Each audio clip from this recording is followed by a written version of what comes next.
저는 기도하는 자리를 사모합니다. 기도하는 사람들이 기도의 흔적들, 기도의 스티그마타가 있어요. 그래서 기도하는 자리에 가서 여러 번 오래 있지 않아도 저는 수없이 여러 집회를 나가기 때문에 기도하는 사람들이 있는 모임 자리에 갈 때 가장 평안합니다. 여기 문을 딱 열고 들어오는 그 순간에 검은 건반 가지고 쫙 누르는 내 평생에 가는 길. 평안해, 평안해.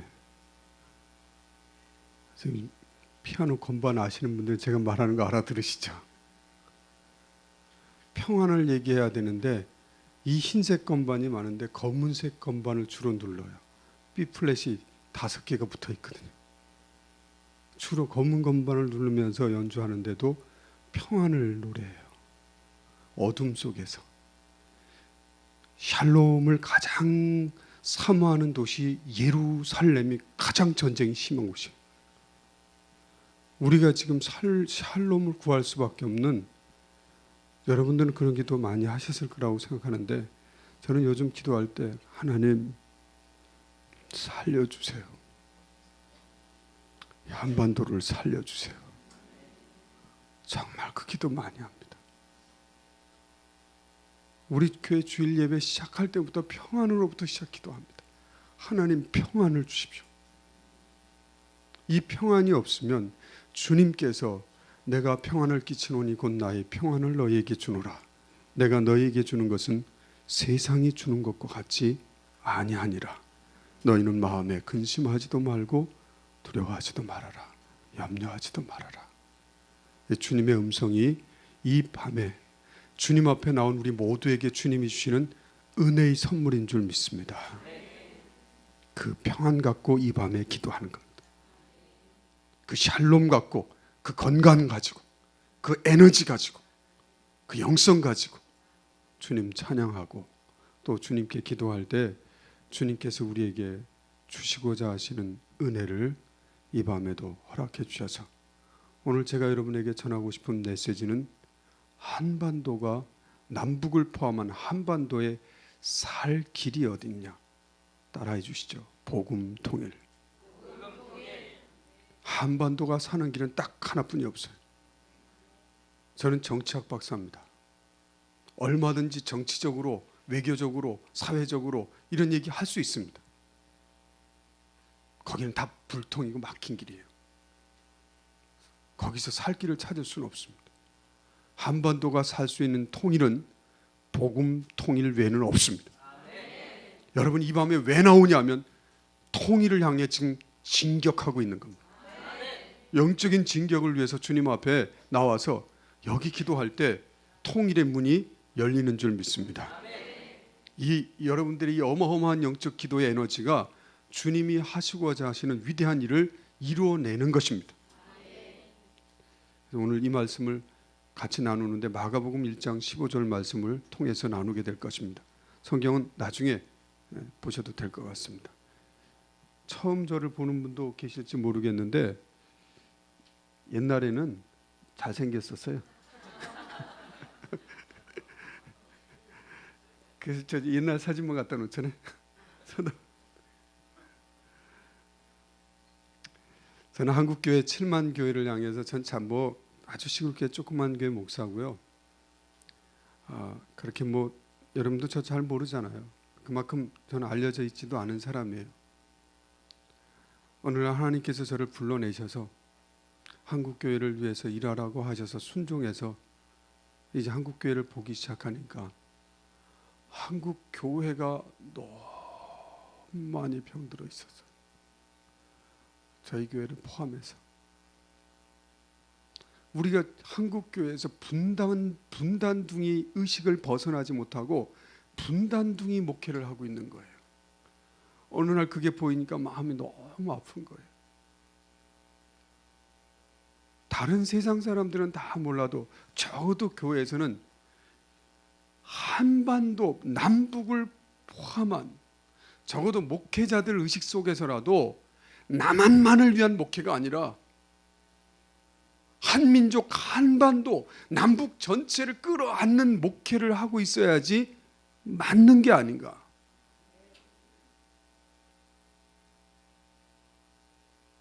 정말 복음 통일을 이루려면 적어도 우리 의식 속에 북한 사람들을 끌어안고 있어야 되잖아요.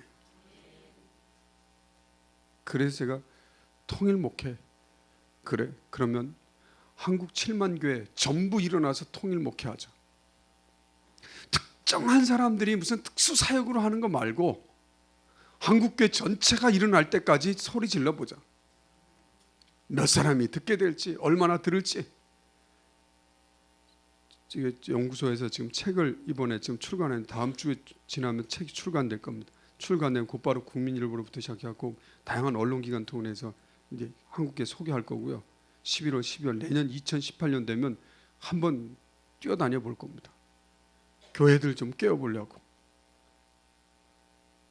제가 제일 듣기 싫은 말 중에 하나가 북한 사역이나 통일 사역이나 뭐 이런 거 한다 그러면 저한테 뭐라고 표현을 하냐면 아유 고생이 많으시네요. 특수 사역하시네. 제가 특수 사역하는 사람 잘 보입니까? 아니 왜 북한 사역이 특수 사역입니까? 통일을 위해서 기도하는 게 왜 특별 사역입니까? 또 어떤 사람은 저한테 아우 하나님 앞에 고생스러운 하나님의 큰 특별한 비전을 받으셨네요. 굉장히 위해 주는 척하면서 말하는데 왜 북한 선교가 비전입니까? 따라하시죠. 북한 선교는 통일 사역은 사명이다. 죄송하지만 미국 사람이나 일본 사람이나 영국 기독교인들은 기도하다가 하나님의 비전으로 북한을 품는 북한 선교가 비전으로 올 수 있어요. 하지만 남한에 있는 남한 교회가 내 민족, 내 동족을 향해서 무슨 비전을 운운합니까? 사도 바울이 자기 동족을 위한 복음을 전하는 일을 비전이나 사명 가지고 비전 가지고 얘기하지 않았어요. 나중에 이 부분은 시간이 나면 더 한번 말씀드릴 겁니다. 이거 이해하기 전에는요, 지금 한국 교회가 깨지를 않아. 정신을 못 차려. 그러니까 특수사역이라고 하는 거예요. 여러분이 북한을 위해서 기도하거나 북한 통일을 위해서 하면 아이고 특별한 분들이 모여서 뭐 비장한 각오를 가지고 뭔가 무슨 결사대회도 조직해서 하는 것처럼 이렇게 생각한단 말이에요. 다 해야 되는 걸 안 하면서. 다 해야 되는 거예요. 모든 교회가 다 해야 되는 거고 모든 크리스찬들이 다 해야 되는 거예요. 여러분들은 너무나 다 해야 되는 당연한 일을 하고 계시는 거고 다른 사람들이 안 하고 있는 것뿐이에요. 이걸 이해시킬 수 있는 길을 좀 가야 되겠다. 그래서 제가 통일 목회에 대한 이 통일 목회 연구소 소장이 돼 버렸어요. 그냥 하다. 저희 연구소에서는 전문 분야의 박사들이 5명이 지금 연구를 하고 있고요. 그리고 또 운동을 위해서 박사들이 또 한 5, 6명 정도 다 참여해서 연구소가 앞으로 계속 이 문제를 더 깊이 다루려고 생각하고 있습니다. 여기 딱 들어왔을 때 저를 제일 반갑게 한 거는 요 카페에 들어갔을 때 제가 쓴 책을 누가 딱 꽂아놨어. 거기 안에다. 주체사상 펼쳐보기. 여러분들은 확실히 깨인 분들이요. 다른 사람은 무서워서도 안 껴나. 그런데 여러분들은 제가 얼마나 재밌었냐면 이게 극동방송에서 대담방송하는 건데요. 처음에는 지금도 저는 매주 월요일이면요 북한에 보내는 방송합니다. 지난 주간에 제가 영락교회에서도 강의를 했고 충영교회도 그저께 가서 강의를 했습니다. 근데 그 어떤 분이 제가 다과를 이렇게 식사를 나누고 이렇게 담소를 나누고 있는데 어떤 목사님이 오더니 이분이네. 날 쳐다보더니 아니 이렇게 젊었었어요? 이래. 뭔 소리를 하는가 했더니 방송으로 들으면 제 목소리가 나이가 들게 생각된대. 적어도 한 70 가까운 분이 아닐까 이래 생각을 했나 봐요. 저는 지금도 북한에 보내는 방송 계속 보내고 있고요. TW 안에서 북한 사람들에게 듣는 방송 계속 보내고 있습니다. 지금도 성경 강의 계속해 나갑니다. 지금 요한일서 지금 아마 나가고 있을 겁니다. 극동방송에서. 근데 이 방송국 PD가 저보고 목사님 이게 지금 북한에 보내는 방송도 시급하지만 남한에 북한에 있는 사람이 3만 명이 넘게 들어오고 있는데 이 사람들이 다 주체사상에 의해서 공부되고 훈련된 사람들이 남한에 오는데 남한에 있는 사람들이 지금 주체사상이 뭔지도 모릅니다. 너무 어렵게 사람들이 설명하고 그러는데 그 주체사상을 좀 쉽게 강의를 할 수 없습니까? 이건 남한 사람들에게 방송합시다. 그래서 북한에 보내는 방송이 아니라 오전에 남한 사람이 들을 수 있는 시간에 방송을 하라고 그러고 그 유천원 아나운서 보고 저에게 이 대담 질문하고 답변하는 식으로 해서 1년 동안 제가 강의를 했어요. 주체사상에 대해서.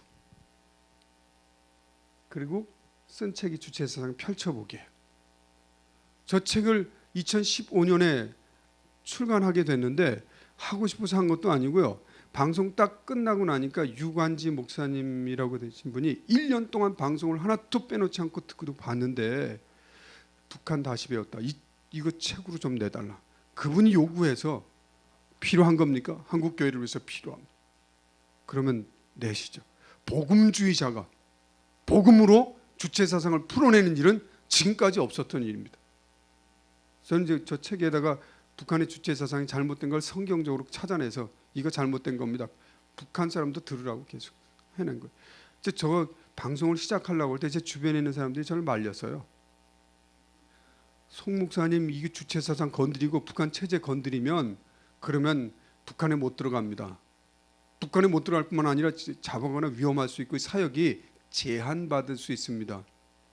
정말 저를 위해서 그렇게 얘기해 줘요. 제가 2003년에 평양에 갔다 왔습니다. 일찍 갔다 오길 잘했지. 저도 알아요. 저는 지금 북한에 가면 무조건 무기 교화형 내지는 사형입니다. 저는 정치학을 공부하면서 모든 문제를 체제론적 접근을 했습니다. 북한은 수령 절대주의 체제를 부수지 않으면 절대로 안 무너집니다.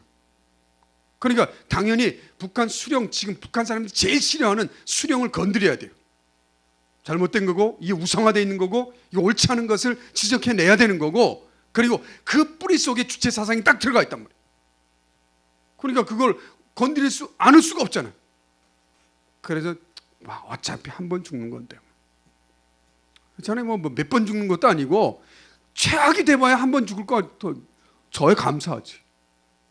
뭐 감사한 일인데 합시다 그러고. 그 지금은 이제는 뭐 대놓고 합니다. 대놓고 잡아가려면 가고 죽이려면 죽고. 근데 제가 더 황당한 거는 책이 저 빨간 표지를 해서 그랬는지 몰라도 다시 켜보시죠. 저 빨간 책이잖아요. 주체사상도 그런데 근데 요새 또 왜 벼랑한 또 주사파들이 나와갖고 이게 자꾸 또 이걸 혼란스럽게 만들어 놓는지 모르겠어요. 제가 이 광주 쪽인가 이제 강의를 하러 가려고 그러다 저 제 책이지만 또 저보고 주체사상 강의를 많이 부탁하거든요. 저 책을 이렇게 딱 기차 타기 전에 이렇게 앉아서 보고 있는데 나이 드신 우리 노회 소속 목사님이 이렇게 오다가 제가 이 전문가인지 모르나 봐요. 이분이 내가 이 책을 이렇게 빨간 책을 먹고 있는데 이렇게 쑥 보더니 나한테 싹 밀면서 감추라고. 이거 어느 시대 얘기를 하시는 이 책 보면 또 붙잡아간다 나오고 이런 걸 보면 어떡하냐. 이거 제 책입니다. 이 정도니 참 이게 얼마나 답답한 일인지 모르겠어요. 제가. 북한에서 내려온 분들이요. 북한 사람들한테 주체사상 물어보잖아요. 남한에서 할 말이 별로 없는 거예요. 이상하게 보니까 듣다 보니까 제 책 보고 얘기를 하고 있어. 공부해갖고. 주체사상을 북한 안에 있는 사람들이 정확히 다 몰라요. 거기서 가르쳐줘요. 이런 거예요. 북한 사람들은 주체사상을 사상적으로 설명하라면 잘 못합니다. 정리해서 얘기하라면 못합니다. 그런데 몸으로 체득이 돼 있어요. 그래서 제가 이거 북한에 보내는 방송으로 할 때 이게 안 맞다. 전 남한 사람들 용이고 주체사상 펼쳐보기는 북한 사람들은 1974년부터 김정일이 전략적으로 북한 어린아이부터 노년까지 북한 사람들은 무조건 북한에서 책을 읽으면 주체사상화되는 거예요. 그러니까 북한에서 주체사상에 안 물들려면 방법이 하나 있는데 아예 글을 배우지 말아야 돼. 왜냐면 모든 나오는 문건들 북한에서 나오는 노동신문부터 시작해 신문이고 모든 책, 교과서까지 포함돼서 어린아이부터 시작하고 전부 다 그 책 속에다가 주체문해론이라고 얘기하는데, 이걸 종자론, 주체문해론 속에 이미 수령을 절대적인 존재로 주체사상이 그 몸에 배도록 만들어놨어요. 자기도 모르게 주체사상이 몸으로 들어오는 거예요. 설명 안 해도 이미 체득되는 거예요.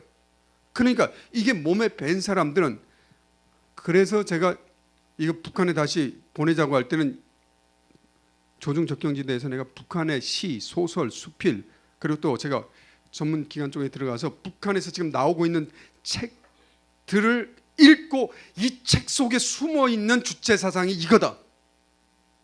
그래 북한 사람들이 알아들을 거 아니에요. 그래서 다시 북한에 방송을 보냈어요. 그래 북한 사람들이 들으라고. 아마 북한 간부들은 다 밖에 들었겠지. 제가 검색하는 사람들. 그리고 탈북자들도 그걸 볼 때 훨씬 익숙하니까, 쉬우니까. 그래서 쓰고 제목을 뭐라 주체문해론이랄까 그렇게 쓸까 그러다가 아예 주체사상 더 펼쳐보기로 하죠. 그래서 파란 게 나왔어요. 왜냐면 빨간 거 자꾸 무서워하니까. 이 통일되려면 빨간 거 파란 거 합쳐놔야 될 거 아니에요.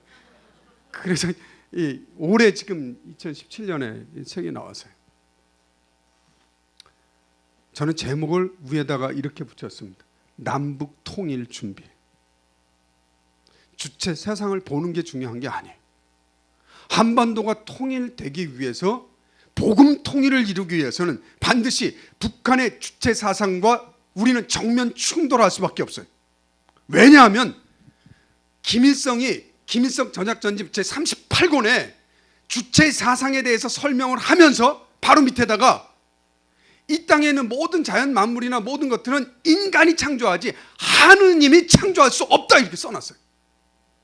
아니 정면으로 우리하고 싸우자고. 왜냐하면 주체 사상은 철저하게 인본주의예요. 우리하고 안 충돌될 수가 없어요. 우리는 신본주의. 우리는 하나님을 믿는 사람들이에요. 하나님이 태초에 하나님이 천지를 창조하시니라. 브레시트 바라 엘로힘 엣 하샤마임 부에트 아레츠. 하늘과 땅을 하나님께서 바라 엘로힘, 무에서부터 유를 만들어내셨어요. 전능하신 하나님을 우리는 믿어요. 그러니까 우리는 싸울 수밖에 없는 거예요. 그러니까 주체사상하고 우리는 충돌을 안 하려고 해도 안 할 수가 없어요. 우리가 싸우겠다는 게 아니고 본인들이 아니라고 싸우니까, 그러면 어느 게 진짜인지 보자. 어느 게 진실인지, 어느 게 참인지. 그래서 이건 주체사상은요, 영적 싸움을 하는 거예요.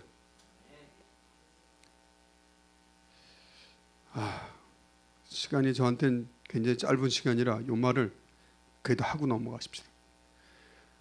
북한에서 지금 핵실험 제6차 핵실험까지 끝났습니다. 6차 핵실험까지 끝나고 여러분은 핵실험을 했느냐 마느냐 여기다 관심을 둘 필요는 없어요. 하지만 적어도 6차 핵실험까지 김정은이 왜 죽기 살기로 핵경제 병진 노선을 얘기하면서 경제는 제대로 보지도 않고 핵에다 그렇게 목숨을 거나, 김정은이 등극되고 나서 4번 핵실험을 했어요. 이 4번 어마어마한 핵실험을 했어요. 그것도 몇 대마다 세계인들을 깜짝깜짝 놀라는 핵실험을 했다고요. 이번에 핵실험한 건 우리나라 정부 쪽에서는 인공지진 5.6 아니라 5.7 정도 지금 얘기를 하는데, 중국이나 미국이나 이쪽에서 조사한 거는 진도가, 이게 인공지진이 6.3이라는 거예요. 근데 여러분은 6.3이 뭔지 모르니까 안 놀랐잖아. 뭔데 그래? 이러고.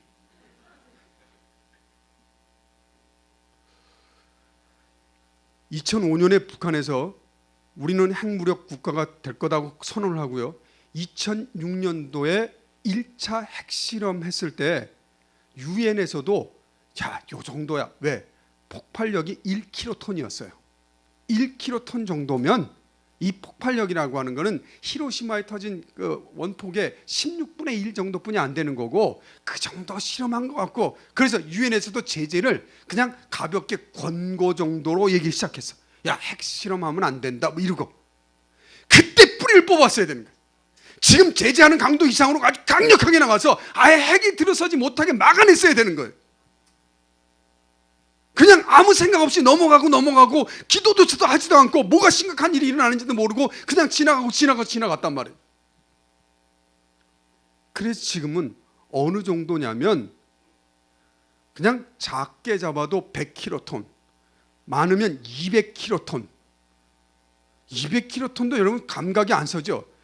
여러분 전쟁이 일어났다면, 북한에서 핵전쟁이 일어났다 그러면 여러분 걱정하지 않으셔도 돼요. 다. 왜냐하면 여기 안 계실 거니까. 다. 딱 전쟁이 났다 그러면 한 달 안에 수도권까지 포함해서 2200만 정도 되는 사람 가운데 1300만 명 죽고 시작이에요. 그러니까 한 달, 전쟁이 일어났다, 이게 6개월 안에 일단 여기 있는 분들 대부분은 걱정 안 해도 다 주님 품에 가서 안겨 계시니까 상관없는데, 살아남은 사람은 이건 생지옥이라. 한반도는 어떻게 될 거예요? 그러니까 이런 전쟁은 지구상에서 생기면 안 되는 전쟁이에요. 그러니까 사람들은 또 믿고 있어. 설마 그런 전쟁이 일어날까? 내가 설마 때문에 내가 또 자꾸 설명을 한다. 사람들이 자꾸 이게 편안하게 자기식으로만 생각을 하니까. 북한에서는 이 핵실험을 지금까지 하는 동안에 들어간 비용만 뽑아보니까 우리 돈으로 그냥 환산하면, 달러는 하지 않고 우리 돈으로 하면 1조 7천억 원이 들었어요. 이 6차 핵실험까지 할 때. 하여튼 6차 핵실험 한번 뻥 하고 터지는데, 한번 터지고 나면 55억 이상의 돈이 날아가는 거야. 그걸 날리는 거예요. 1조 7천억 정도가 되면 중국산 많이 옥수수로 한다면 500만 톤이에요.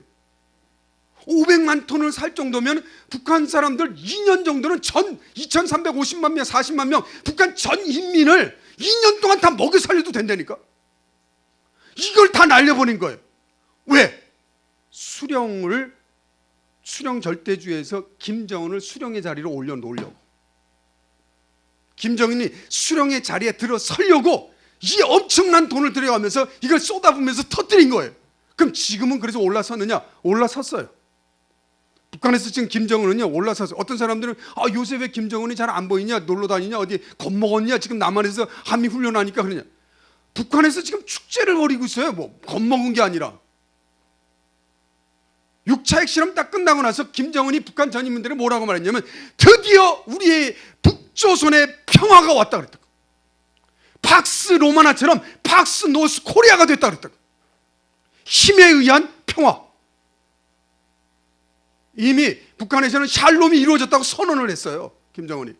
그리고 북한 사람들이 이 수령이라는 게, 이 핵실험의 핵심은 뭐냐면, 김정은은 김일성, 김정일하고 다른 게, 김정일은 20년 동안 다음 후계자가 들어갈 수 있는 준비를 했었어요. 북한에는요, 한화령 교수가 어떻게 북한을 이해했냐면, 북한 사람들을 제대로 이해하려면 4대 신화를 알면 북한이 보인다. 그러니까 이분은 정치학을 공부 안 한 분이니까 그냥 일반적으로 북한이 4대 신화가 일반적으로 그때는 그렇게 보였을 거예요. 그러나 저는 좀 더 연구를 하고 공부를 해보니까 북한은 5대 신화가 있어요. 5대 신화를 알면 북한이 보여요. 신화라는 말을 쓰는 이유는 뭐냐면, 북한 체제 자체가 이게 사람들이 말하는 일반적인 국가 체제가 아니에요. 북한은 그걸 똑같이 생각하니까 이해를 못하는 거예요.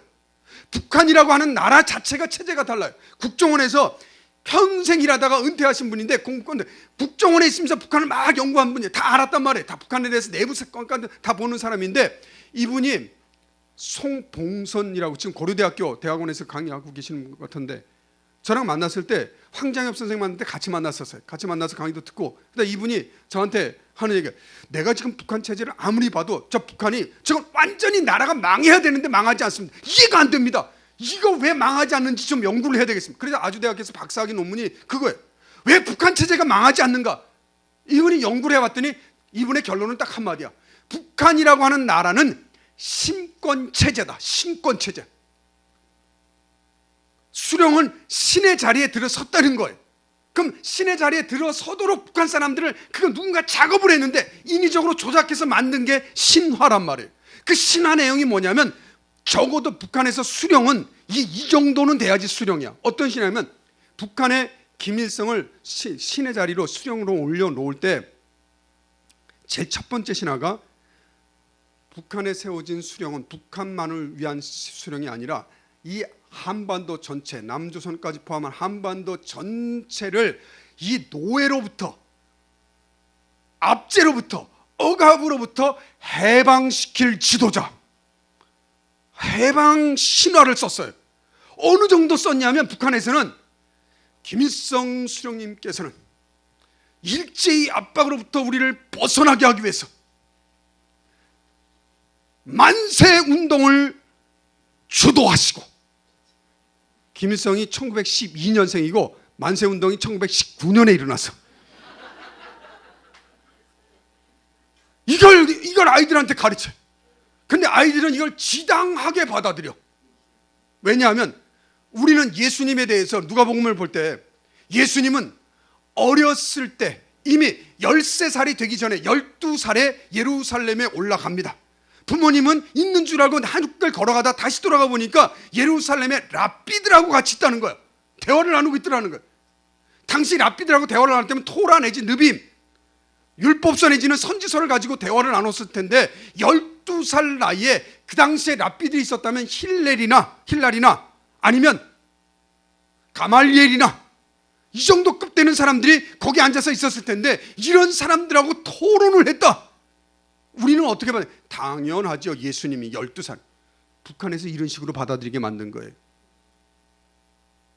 그러니까 북한 사람들은 이게 거침없이 그냥 수용이 되는 거예요. 해방신화. 지금 김정은은 이 6차 핵실험까지 끝나면서 이제 더 이상 남조선 너희는 걱정하지 말아라. 수령님께서 미압 제국주의자로부터 너희를 해방시켜 줄 거다. 조금만 기다려라. 여러분 보고 이제 우리 보고 조금만 기다리라고 그래요. 수령님이 해방시켜 줄 거니까 곧. 해방 신화예요. 또 하나가 있어요. 북한에서는 북한의 수령에 대해서 인식을 어떻게 만드냐면 북한의 수령은 모든 전쟁, 모든 싸움에서 지지하는 우리 수령님은 여호와 니시다 이거예요. 수령의 깃발만 들고 나가면 모든 싸움에 백전백승. 그래서 6.25 전쟁도 북한에서는 승리전쟁이라고 그래요. 김일성 수령이 승리한 전쟁이라고 그래요. 이번에 김정은은 이 싸움을 싸운 거예요. 전 세계인들이 북조선을 다 압박하고 미 제국주의가 선봉에 서서 우리에게 공격해오지만 우리 수령 김정은 수령은 조금도 굴하지 아니하시고 미사일을 쏘아 올리시고, 그래서 요새 뭐 하냐면 모란봉 악단을 전국으로 지금 돌리면서 김정은이 하고 있는 게 돌리면서 막 춤추게 하고 그러고 난 다음에 마지막 장면은 미사일 쏘아 올리는 거야. 그러면 그 앉아서 음악을 듣고 이랬던 북한 주민들이 듣다가 마지막 장면에 미사일 쏘아 올리는 거 그 보면서 일어나서 울어. 드디어 이겼습니다. 승리하셨습니다. 왜냐하면 승리 신화를 써야 되니까. 김일성, 김정일, 김정 똑같은 이 수순을 밟는 거예요. 또 하나가 있어요. 신화로 지금 북한에 쓰고 있는 거는 통일 신화예요. 한반도 통일은 수령이 시킨다. 1994년에 김일성이 죽었을 때 북한 주민이 가장 슬퍼하면서 했던 말이 뭐냐면 우리 수령님이 통일시킬 줄 알았는데 근데 죽었다는 거예요. 왜냐하면 통일 신화를 김일성이 준, 그래 북한을 어떻게 바꿔난 수령이 통일시킨다. 수령 통일론이에요. 내부로는 우리 수령님께서 한반도는 통일시킨다. 지금 우리하고 지금 계속 부딪히고 있어요. 기독교인들하고. 북한 사람 지금도 그걸 믿고 있어. 수령님이 한반도 통일은 시킨다. 또 하나 있어. 북한의 수령님이 이 한반도뿐만 아니라 전 세계를 지상 낙원으로 오늘날 너희가 나와 함께 낙원에 있게 되리라. 낙원 신화를 써놔서 어떤 고난의 행군도 뚫고 나갈 수 있다. 이 눈물의 골짜기를 통행하면 드디어 우리는 지상 낙원에 도달하게 될 것이다. 이래갖고 북한에서는 이 낙원 신화를 지금까지도 그걸 얘기를 한단 말이에요. 운운하고. 다 그러지 않겠. 당연하죠. 어떤 사람인가는 북한 안에도 주체사상 안에도 충성군자가 있고 성실군자가 있고 회의론자도 있고 반대론자도 있어요.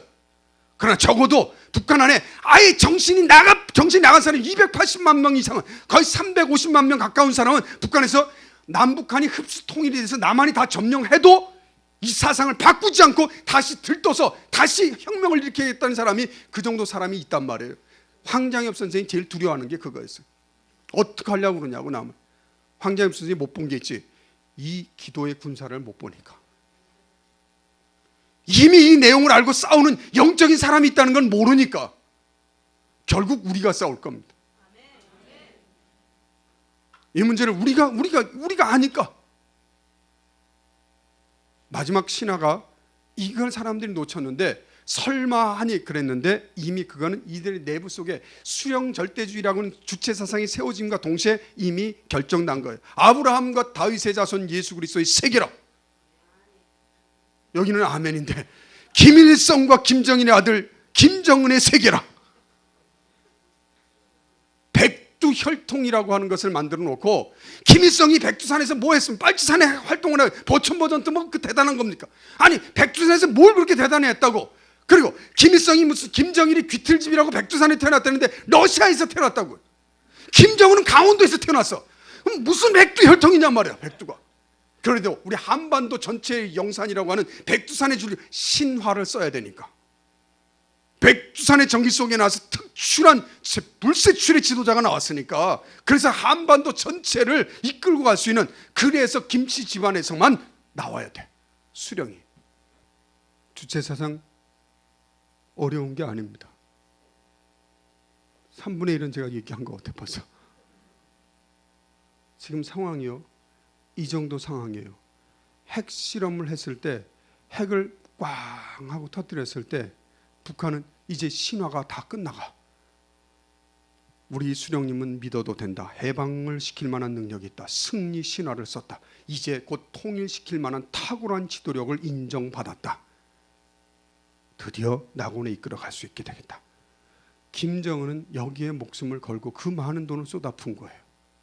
그리고 김정은이 절대로 하지 말아야 될 짓을 했어. 북한에서. 왜 했냐면 수령의 자리로 시진핑이 불러주지 않으니까. 세계인들이 인정하지 않으니까. 내부에서도 흔들릴 것 같으니까. 잘 모르는 사람들은 장성택을 북한 사람들도 우리가 생각하는 처럼 아니 저렇게 어떻게 고모부를 죽이고 저런 그게 수령이 됐을까. 북한은 그렇게 생각 안 해요. 우리가 그렇게 생각하는 거야. 왜냐하면 북한 사람들은 당연히 저 장성택은 죽어 마땅해 라고 생각한단 말이에요. 왜 그렇게 생각을 하냐면 알고 계신지 모르겠는지 모르니까 혹시 확인해 보겠습니다. 장성택이 죽어 마땅하다고 북한 사람들이 생각하는 걸 아시는 분 손 들어보세요. 그럼 모르세요?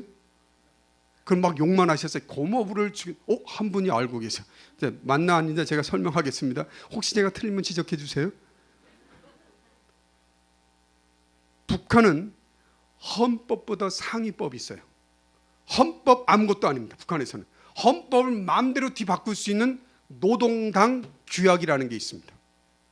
노동당 규약은 헌법의 상위법입니다. 그런데 노동당 규약 장성택은 헌법도 안 어겼고 노동당 규약도 하나도 안 어겼어. 그럼 죽일 만한 이유가 없어요. 우리나라에서. 그런데 북한 사람들이 다 아는 북한에서는 노동당 규약보다 더 절대적인 상위법이 있어. 유일사상 10대 원칙이라고 하는 법이에요. 유일사상 10대 원칙을 어겼을 때는 이건 살아남을 수가 없어. 유일사상 10대 원칙을 가지고 수령 절대주의를 만든 거예요. 수령을 어떻게 했습니까? 거기 보면 3항에 보면 수령의 절대성을 인정해야 되기 때문에 수령 앞에서는 모든 사람들이 그 수령의 형상이든지 사진이든지 북한 사람들이 제일 신경 쓰이는 게 뭐냐면 노동신문 일면이라. 노동 일면에는 항상 수령의 글이 나오는 1호자 때는 전부 다 나오니까 괜히 화장실에 가서 찢었다가 발각되면 바로 혁명한 애들이 숙청 사형까지도 갈 수 있어. 이게 북한이니까. 수령님을 어떻게 모시게 만든 유일사상 10대 원칙에 근거해서 우리나라의 유니버시아드 대회를 열고 해서 대구 지방을 지나가다 말고 벼랑간 미녀 응원단들이 그 차에서 뛰어내려갖고 막 울면서 전봇대기 올라가갖고 플랜카드를 뛰어내리는 거예요. 이 비가 오고 있는데 수령님을 비 맞힌다고. 김정일 수령 사진이 있는 걸 비를 맞췄다고 현수막에. 남한에 있는 대구에는 아주머니 얄궂다 참 어떻게 저런 게 이해가 안 되는 거지. 어떻게 그럴 수가 있냔 말이야. 그러나 이 사람은 그거 안 했으면 이 사람들은 북한에 들어가면 생활총화 들어가면 그 자비판 호상비판 당하고 혁명화 당하든지 이건 큰 처벌을 당해요. 아니 수령님을 그렇게 그 모습 그렇게 함부로 대하는 걸 보고도 그냥 지나갔단 말이야. 이러고 이 사람들은 이게 몸에 배인 거예요. 장성택이 김정은이 앞에 있는데 김정은 옆에서 거드름 피고 다리를 들고 앉았어. 느긋하게. 심지어 눈을 감아. 자세가 삐딱해. 화면에서 여러분 보셨을 거예요. 반대파 있잖아요. 장성택이 행정부에 있었는데 사실은 노동당 안에 가장 강력한 힘을 가졌던 조직 지도부에 있던 사람들이 건수 잡았다. 너 죽어 마땅한 일을 벌여서 바로 붙잡아서 사형시켜도 북한 사람 맞아. 저렇게 감히 수령님 앞에서, 절대자인 수령님 앞에서 저런 거드름을 피웠으니까 저거는 죽어도 마땅해. 그 이후로 북한에 있는 아무리 최고 지도자 황병선이 뭐 이런 사람들이 막 앞으로 걸어가다 얼른 뛰어들어가고 그냥 확 숙이고 말할 때도 입을 다 침 튀기면 안 되니까. 이 지금 보이시잖아요. 수령의 자리에 들어서는 진짜 자리. 김정은이 그걸 못 잡아내면 수령의 자리에 못 쓰는 거예요. 감히 신 앞에서 인간이 거룩한 자 앞에서 신발을 벗어라요. 북한이 지금 대한 그게 수령에 대한 위치예요. 그 포지셔닝. 그러니까 우리가 생각하는 북한과 북한 사람들이 생각하는 북한, 내부에서 생각하는 수령에 대한 위치가 다른데, 김정은이 이 수순을 밟아서 핵실험까지 터뜨리면서 이제 그 자리에 들어가서 이제는 내가 위치가 든든해. 이제부터 경제를, 민생을 내가 돌아본다. 걱정하지 마라. 군부 싸움에서 우리는 이겼다. 우리는 이제 못 건드린다. 핵무기를 갖고 있는 국가다. 코리아 남한 너희들은 대화 상대 수준도 안 된다. 코리아 패싱. 우리는 상대를 미국하고 한다. 이 지금 북한이 이루고 있다고. 참 어느 날 갑자기 남한이 불쌍해졌어. 왜냐하면 완전히 비대칭 무기로 바뀌어버린 거예요. 비대칭 무기가 뭐냐면 석기시대 돌멩이 들고 있는데 상대방은 청동기 무기 갖고 나오는 거예요. 청동시대의 철기 문명이 나오는 거야. 싸워서 이길 수 있냐. 그러니까 북한이 생각할 때 남한 너희들이 지금 우리가 3K 정책 쓰면서 지금 뭐 한다. 여러분 2020년까지는 편안하게 주무시면 안 돼. 남한이 지금 북한에서 미사일 쏘는 거 막는 것까지 막는 거 체제를 지금 준비하는 것도 지금부터 열심히 국방비 내면서 막아도 2020년은 돼야 돼요. 그 안에는 언제든지 그냥 날리면 13 종류의 그 미사일 가운데 160기 이상 되는 것들이 그냥 날라오기 시작하면 방어를 하지 못해요. 방어를 지금. 이게 얼마나 한심한 상황. 거기다가 이 수소폭탄급이라고 하는 6.3 정도면요. 이거는 내 생각에는 북한에서 던진다 그러면 용산에 떠뜨릴 것 같아요. 그러니까 여러분들은 용산에서 가까운 지역 여기는 다 날아가는 줄 아세요. 그러니까 이 북한 사람들 우리 보고 있다가 남한에 뭐 널 까불지 말고 가만히 있어. 우리 한 방이면 끝나는데 그럼 할 말이 없어져. 이런 거예요. 이 비대칭 무기라는 게. 그러니까 이제 우리는 우리 힘 갖고 나는 제일 대통령이 지금 현 대통령이 말씀하신 것 중에 제일 안쓰러운 말씀이 뭐냐면 이제 우리는 할 게 없다.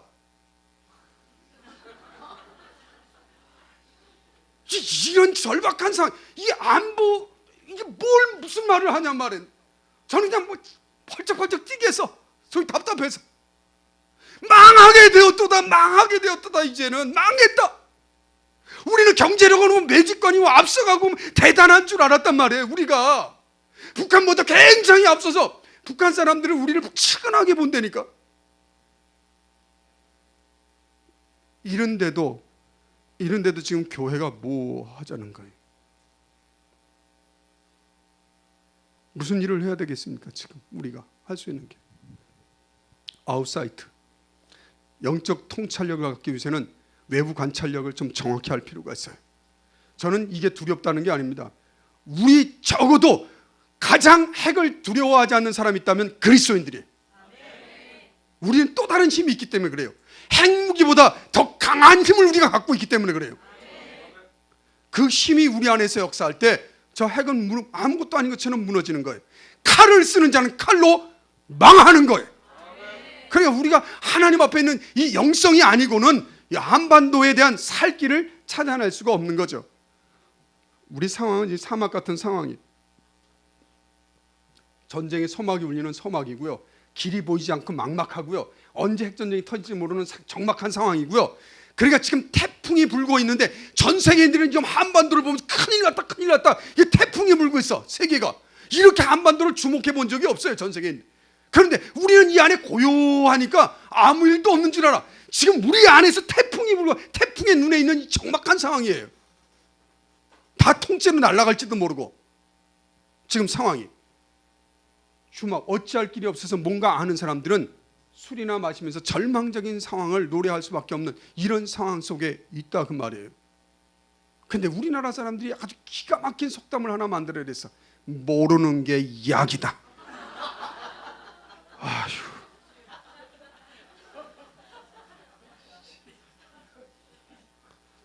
여러분은 알기 때문에 나오신 거 아닙니까? 저는 알기 때문에 이러는 거고요. 공부 안 했었으면 편했을 것 같아요. 그냥 세상 모르고 아무것도 몰랐었으면 그냥 편안하게 난 잘 것 같아요.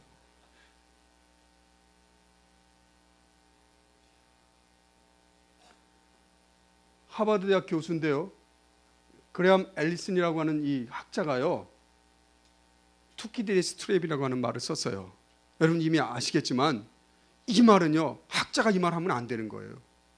한반도에다 이 말 쓰면 안 되는 거예요. 어떤 일이 벌어진 건가 하면요, 최근 500년 동안 저 학자가, 하버드 교수가, 저 안보 쪽에 미국에서는 최고, 거의 탑 클래스에 해당되는 사람이에요. 공신력이 있는 사람이라고요. 그냥 대충 말하는 게 아니고, 이 사람이 가만히 보니까 국제 정세를 보고 이 지금 분쟁 지역들을 다 조사해보니까 최근 500년 동안 16군데인가가 전쟁이 일어날 환경, 그러니까 분쟁 지역에 이 지역이 투키디데스 트랩에 걸렸다 그랬을 때 12개가 전쟁이 일어났고요. 12곳에서 4곳이 죽기 살기로 협상해서 다행히 전쟁을 면했어요. 투키디데스 트랩이라는 게 그런 거예요. 그 함정에 빠졌다는 게. 지금 한반도가 대륙 세력과 해양 세력의 충돌 지점에서 이 투키디데스 트랩에 여기에 지금 빠졌다는 거예요. 저는 이 말 듣는 순간에 야, 이거 큰일 난 상황이다. 학자가 저렇게 말해주면 어떡하냐. 이게 우리가 죽기 살기로 이게 벗어나야 되는데 이제 그 죽기, 학자 입장에서는 지금 여기 걸렸다는 거예요. 전쟁이 일어날 확률이 굉장히 높은데도 누가 가르쳐줬는지 절대로 전쟁 안 일어난대. 언제 전쟁이 일어난다 그러고 일어나지? 6.25 전쟁 때는 전쟁이 일어난다 그러고 났습니까? 절대로 안 일어날 줄 아는 그 시간에 일어났지. 그러니까 우리가 하나님 앞에, 저는 이 상황을 그냥 이렇게 말하는 게 아니고요, 이런 거 하나하나 일어날 때마다 저는 하나님께 그냥, 하나님 살려주세요. 아예 주보에다 갔으니 하나님 좀 살려주세요. 이 민족 좀 살려주세요. 좀 불쌍히 여겨주십시오. 이대로 가면 안 되지 않습니까? 사명이 있지 않습니까? 고민하고. 근데 학자만 그러고는 끝났으면 좋겠는데 이 뒤에 여기는 지금 안 써놨네. 그때 왜 이분은 또 왜 그러셨는지 모르겠는데, 랍비 가운데, 유대 랍비 가운데 1994년도인가 96년도인가 그때 앞으로 제3차 핵전쟁이 일어날 곳은 중동도 아니고 이집트도 아니고 이쪽이 아니고 북한과 미국과 핵전쟁이 일어난다, 이걸 예언을 해놨어. 또 언제 보니까 또 중앙일보에서 또 이걸 갖다 또 그 기사를 또 최근에 또 써놨더라고. 이것도 왜 지금 뭐 이런 걸 다 또 써놨나? 이분이 또 그 기도하시는 랍비 가운데 예언가라는 기도한다고 그러는 분이, 이분이 기도하면서 근데 서울이라는 도시를 봤나 봐. 그러니까 서울 하다 보니까 이게 히브리 사람이고 이러다 보니까 뭐 서울이나 스올이나 비슷하게 볼 거 아니에요. 그래서 이분이 또 무슨 예언했냐면 핵무기가 서울에 떨어진다 그랬었다.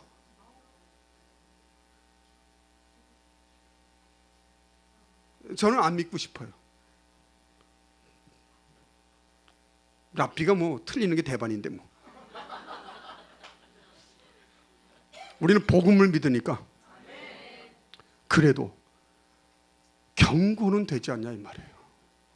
우리가 뭔가 좀 심각하게는 느껴야 되지 않냐 이 말이에요. 이 상황을.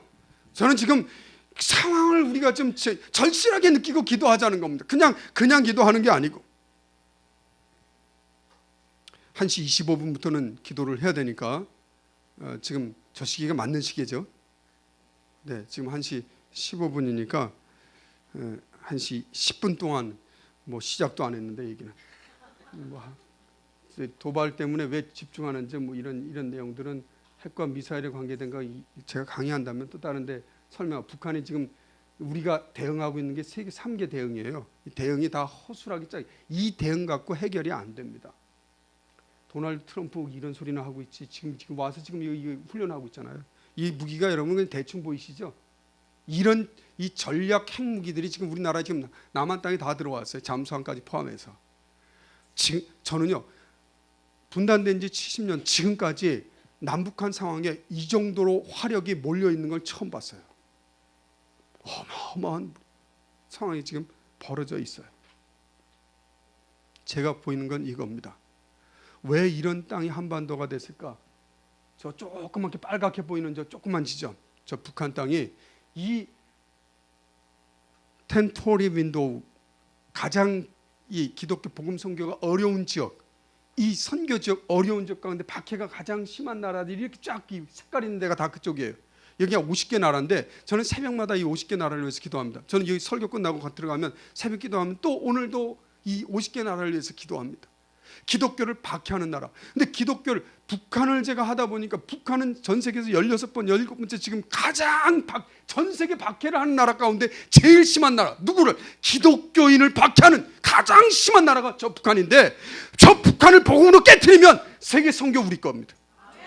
마지막 땅끝까지 사명을 하나님께서 우리에게 주시려고 마지막에 이 시험을 하시는 것 같아요. 주님께서.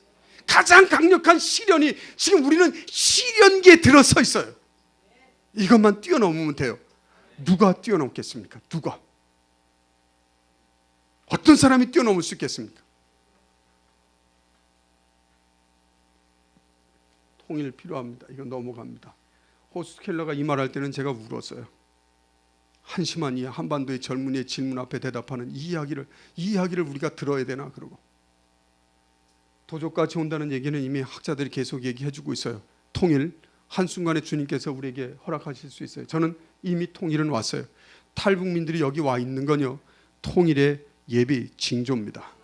그리고 하나님께서 통일 준비의 마지막 신호입니다. 너희들 준비해라. 남한 땅에 들어와 있는 3만 2천 명이 넘는 이 탈북민들은요, 한반도인으로 들어온 거예요. 지금 이 정체성 때문에 사람들이 좀 이해를 잘 못하나 본데, 요새는 어떤 사람이 아이고 그 귀순자 말이야 이래. 아니 귀순자가 누굽니까? 문제적 얘기를 한 뭐 귀순 용사 하시는 거 같죠. 탈북자들에 대한 용어들이 많아요. 무슨 세터민이니 무슨 또 온 사람 가운데는 북한의 고향을 두고 있다 그래서 뭐 북향민이 다 좋아요. 다 뭐 훌륭한 말인지 모르지만 제 눈에는 어떻게 보이냐면 한반도인으로 보입니다. 북한 땅도 밟아보고 남한 땅도 다 밟아보면 한반도를 다 밟아본 분이에요. 북한에서 살아보고 남한에서 살아보고 다. 이 한반도인들은 통일의식이 높아요. 왜? 내 땅을 밟아봤으니까. 여러분들은 통일의식이 높아요. 왜냐하면 영적 땅 밟기를 하니까. 북한 땅 전역을 다 하나하나씩 놓고 기도하고 계시잖아요. 그러니까 여러분 가슴속에는 이미 영적 한반도인으로 살아가시는 거예요. 저는 우리가 한반도인으로 승리하기를 원합니다. 하나님께서 하나 되게 만드셔서 일을 하기 위해서 이미 하나님께서는 통일을 준비시켜 줬어요. 이제 이미 온 통일에 대해서 제가 확실하게 말할 수 있는 것은 오늘 마가복음 1장 15절 이 말씀입니다. 페플렐로타이 호 카이로스 엥기겐 헤 바실레이아 투세우. 하나님의 나라가 엥기겐 닿았다. 하나님 나라가 닿았다. 예수님께서 말씀하시는 거예요. 하나님 나라가 이제 이 땅에 닿았다. 이 땅에 닿았다. 페플레로타이 호카이로스, 크로노스, 몇 년 몇 월 며칠이라고 하는 그 시간이 아니라 질적인 시간, 하나님께서 역사하시는 그 카이로스의 시간이 닿았다는 거예요. 이 한반도의 통일이 몇 년 몇 월 며칠날 이루어지나 그 얘기가 아니라 하나님께서 예비하신 통일의 시간이 되었다는 말이에요. 지금 그 때가 됐는데 구약 성경에 예언했던 페플레로타이, 약속했던 말씀이 이루어지는 그 때가 찼다. 저는 지금 한반도를 볼 때 통일의 때가 찼습니다. 사역자들이 준비되고 있고 중요한 기도자들을 하나님께서 2010년 이후부터는 강력하게 기도 운동을 일으키셨어요. 기도 통일을 부르짖게 만드셨어요. 통일은 하나님께 구할 때 이루어진다는 이 열망을 갖게 만드셨어요. 그 선봉에 여러분이 서 있어요. 끝까지 밀고 나가십시오. 한반도 통일이 이루어지는 그 순간 됐을 때 우리가 하나님께 기도하기를 잘했다. 하나님께서 이 일을 통해서 이 역사를 이루시려고 준비하셨다. 저는 주빌리 통일 구국기도의 상임위원으로 있습니다. 주빌리 전국에 일어나고 있는 주빌리 구국기도 운동에 같이 협력하고 돕고 같이 마음을 모읍니다. 저는 기도하는 사람들이 움직이는 것을 가장 사랑합니다.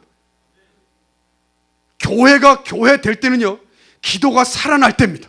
선교가 선교 될 때는 기도가 살아날 때입니다.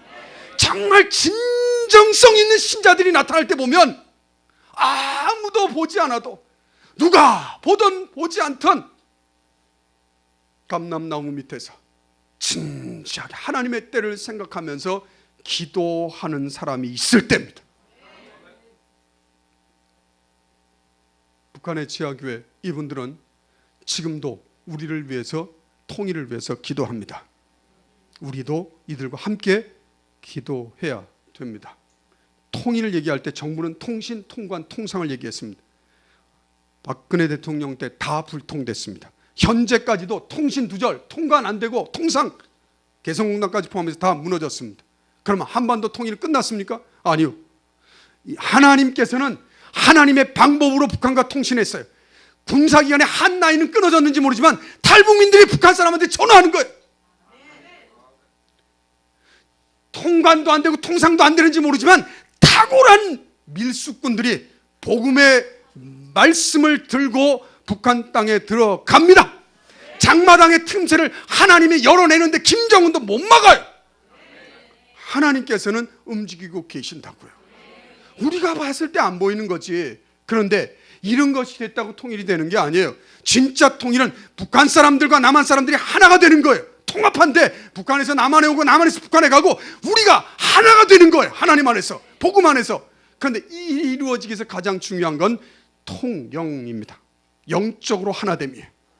하나님 앞에서 영이 하나가 돼. 지금도 우리는 자꾸 분열의 영이 나타나서 그거 흩어놓고 분열시키려고 하는데, 하나님의 영, 성령이 임했을 때 우리가 하나됨의 기적을 만드실 줄 믿습니다. 끊임없이 영적인 걸 사모해야 되는데, 오늘 여러분이 아멘 한 소리가 제일 컸고요. 제가 통영이 중요합니다, 정부기관에도 얘기했고, 민주평통에 나갔을 때 그 전문가들한테 가서 얘기도 했고, 각 지역마다 다 하는데 아무 데도 반응 안 했는데, 경상남도에 있는 통영에 가서 통영입니다 그랬더니 아멘 그래. 그 이후로 여러분이 가장 컸어.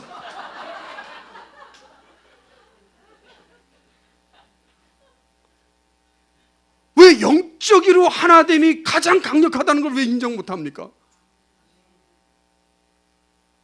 성령 안에서 하나 될 줄 믿습니다.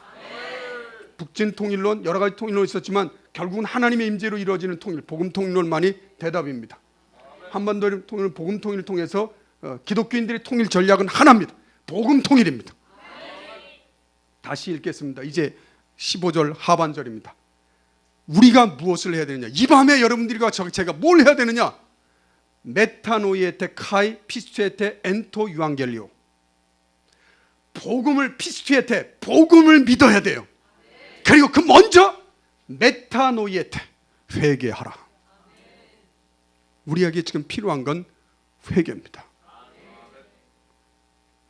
2016년, 2017년 저는 주빌리 통일 구국기도에서 올해 무엇을 해야 됩니까 했을 때 주제가 회개라는 게 나왔을 때 회개를 전부 다 제가 전략을 짰습니다.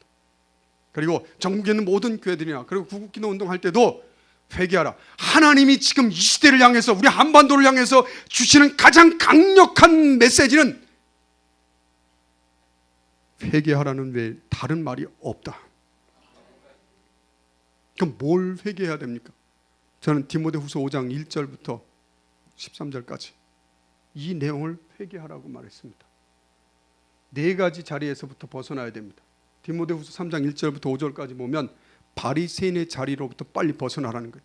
저 형식주의, 외식주의, 사람 앞에 보이기 위해서 하는 행위들, 더 이상 교회고 기독교인들 이것 좀 하지 말고 좀 더 진실해지고. 바리새인들이 가장 좋아하는 게 뭡니까? 자기를 사랑합니다. 돈을 사랑합니다. 자랑합니다. 교만합니다. 비방합니다. 너무 여기에 익숙해져 있어. 바리새인의 자리에서 벗어나야 되니까 회개하자는 거예요. 바리새인의 자리를 이 시간도 회개할 수 있기를 바랍니다. 혹여 우리 마음속에 이런 마음들 오면 안 되니까. 그리고 이 땅의 가정들을 봐도 너무 이 탕자의 자리에 들어가서 부모를 거역함, 감사하지 않아, 거룩하지 않아. 탕자 아닙니까? 이 탕자의 자리로부터 벗어나야 되니까 하나님 앞에 거기서부터 돌이키기 위해서 회개해야 합니다. 세 번째, 가인의 자리입니다. 우리가 지금 서 있는 위치가 이 사회를 보면 가인의 모습만 보이는 것, 점점 무서워져. 가인처럼 무서워. 사납습니다. 무정합니다. 원통함을 풀지 않습니다. 경건의 모양은 있으나 경건의 능력은 상실해버릴 만큼, 이 육에 속한 제자의 자리에 갈 만큼 점점 육적인 모습만 돼요. 그래서 사납기 짝이 없어요. 모함합니다. 절제하지 못합니다. 사납습니다. 이게 가인의 자리예요. 여기서 끝나면 좋겠는데, 그리스도의 제자라고 하는 사람들이 육에 속한 제자의 모습에서 벗어나지는 못해요. 배반하고 경건의 모양은 있어 보여서 이 사람도 기도하는 사람인가, 이 사람도 말씀 중심의 사람인가, 이 사람도 복음을 중심으로 사는가, 가까이 다가가 보면 영도 없고 성령의 능력도 모르고 하나님의 역사도 모르고 그냥 대충 살아가고 있어. 무슨 힘이 있어요? 귀신 들린 아이 하나 와도 쩔쩔매는데 9명의 제자가 어찌할 바 모르고 쩔쩔매잖아. 예수님 앞에 나가서 조용히 또 물어. 예수님, 우리는 왜 못 쫓았습니까? 기도 외에는 이런 유가 나갈 수 없느니라. 경건의 모양은 있으나 경건의 능력은 상실한 이런 자리에서 돌아서라. 저는 이 메시지가 우리가 하나님께 회개해야 될 구체적인 내용이라고 생각합니다. 그리고 하나님 앞에 진정한 신학 고백이, 익두스의 고백이 주님 안에서 일어나야 됩니다. 통일을 위해서 많은 사역자들을 준비했습니다. 그동안 하나님께서 많은 일을 예비하셨습니다. 지금은 통일 목회를 배워야 합니다. 이 말씀을 마무리를 말씀드리려고 하는데, 바울,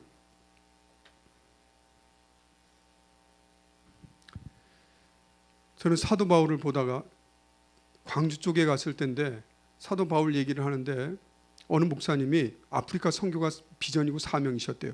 열심히 하는데 청년하고 성경 공부하는데 한 청년이 손 들고 물었대요. 목사님, 사도 바울은 왜 40에 하나 감한매를 5번이나 맞았습니까? 벼랑간 물어보는데 대답을 못했대. 다음 주에 내가 와서 얘기하지. 그럼 목사님이 연구를 하다가 말씀을 보다가 그 다음날 그 다음 주에 그 청년들하고 모인 자리에서 그 얘기를 하면서 엉엉 울었대요. 이 목사님이 회개하면서. 왜냐하면 40에 하나 감한 매가 뭔지 알았으니까. 사도 바울은 이방인의 사도였어요. 사도 바울은 세계 선교를 향해 나가던 사람이었어요. 그래서 이방인들을 위해서 선교만 하면 되는 사람이에요. 그런데 사도 바울은 이방인의 40에 하나 감한 매를 맞은 게 아니에요. 유대인들한테 맞은 거예요. 왜 맞았냐면 회당에 들어갔기 때문에 맞은 거예요. 회당에 들어갔더니 토라를 꺼내줍니다. 느비임을 꺼내줍니다. 읽으라고 합니다. 읽고 나서는 이건 예수 그리스도에 관한 얘기다 하면 신성을 모독했다. 40에 하나 감한 매를 친 거예요. 온몸에 얼마나 맞았으면, 갈라디아서 6장 마지막에 더 이상 나를 괴롭히지 말라, 내 몸에 그리스도의 흔적을 가지고 있다. 구렁이처럼 이 매맞은 흔적을 갖고 있었던 거예요. 스티그마타를 갖고 있었다는 거예요. 40에 하나 감한 매 한 번만 맞아도 지겨운 거예요. 다시는 맞고 싶지 않은 매예요. 그런데 그때 나는 로마 시민권을 가지고 있는 자다. 한 대도 안 맞아요. 그러나 로마 시민권을 가진 이방인이 되는 그 순간부터 유대인 회당에는 들어가지 못합니다. 사도 바울은 자기가 시민권을 포기하고 40에 하나 감한 말을 5번이나 맞으면서도 계속 유대인의 회당에 들어가고 자기 동족을 버리지 않는 거예요. 소문을 들었어요. 예루살렘의 가뭄으로 어려워 죽는다고 하니까 이제는 다시 또 사람들에게 헌금은 연보를 걷어갖고 가겠다는 거예요. 에베소에서 사람들이 말립니다. 그거 위험한데 가면 되겠습니까? 사도 바울은 말합니다. 나의 달려갈 길과 주 예수께 받은 사명 곧 하나님의 은혜의 복음 증거하는 일 마치려 하면 내 생명을 조금도 귀한 것으로 여기지 아니하노라. 나는 사명으로 내 동족, 내 민족을 위해서 나는 가야 된다. 정말 사명으로 알았습니까? 어느 정도 알았습니까? 로마서 9장 1절부터 5절까지 보면 사도 바울은 내가 내 동족을 위해서라면 내 이름이 생명책에서 지워질지라도 원하는 바로다.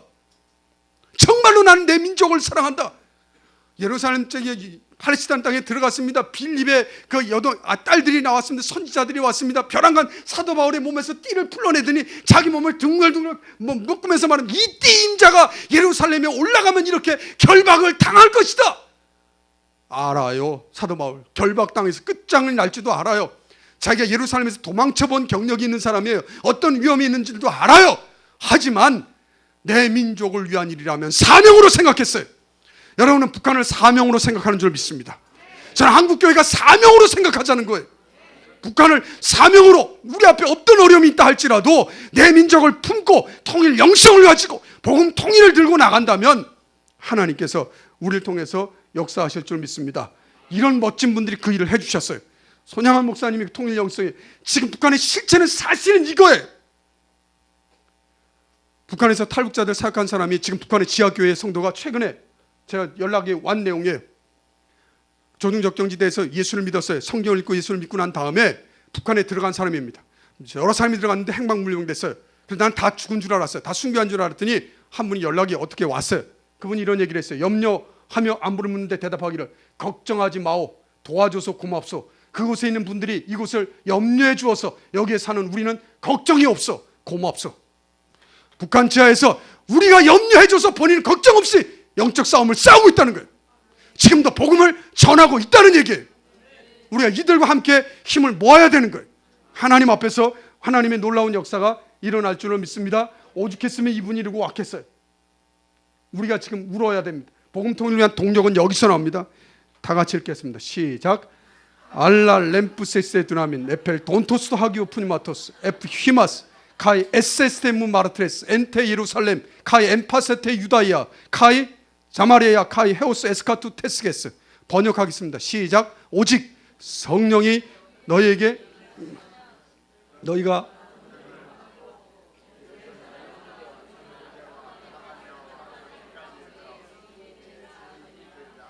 기도만 하시는 줄 알았더니 헬라어도 바로 그냥 번역을 해내십니다.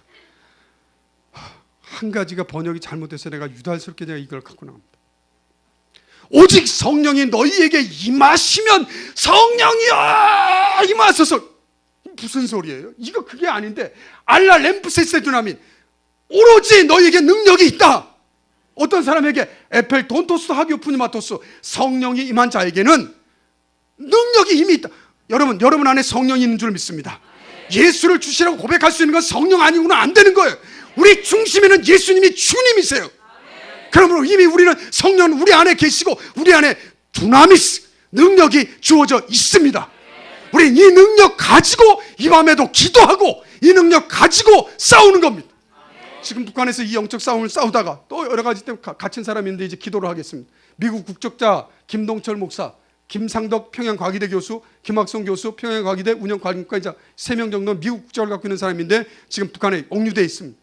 한국 국적자는 김정욱 선교사, 김국기 목사, 최충길 선교사, 고현철 탈북민인데 들어가 있고 김원호 탈북민 선교사 마찬가지. 신혼미상 탈북까지 합쳐서 6명, 9명. 이면수 목사님은 지금 풀려나온 거 여러분 아실 테고 지금 물론 이분들이 우리하고 조금 신앙의 모습은 다양하고 다를지는 몰라도 어쨌든 한반도 통일을 위해서 나름대로는 북한 선교에 대한 비전을 가지고 들어갔다가 역류돼서 북한에서는 무기 교화형 내지는 사형을 대비해놓고 살고 있는 사람들인데 오늘 이 밤에 먼저 이분들을 위해서 기도할 수 있기를 원합니다.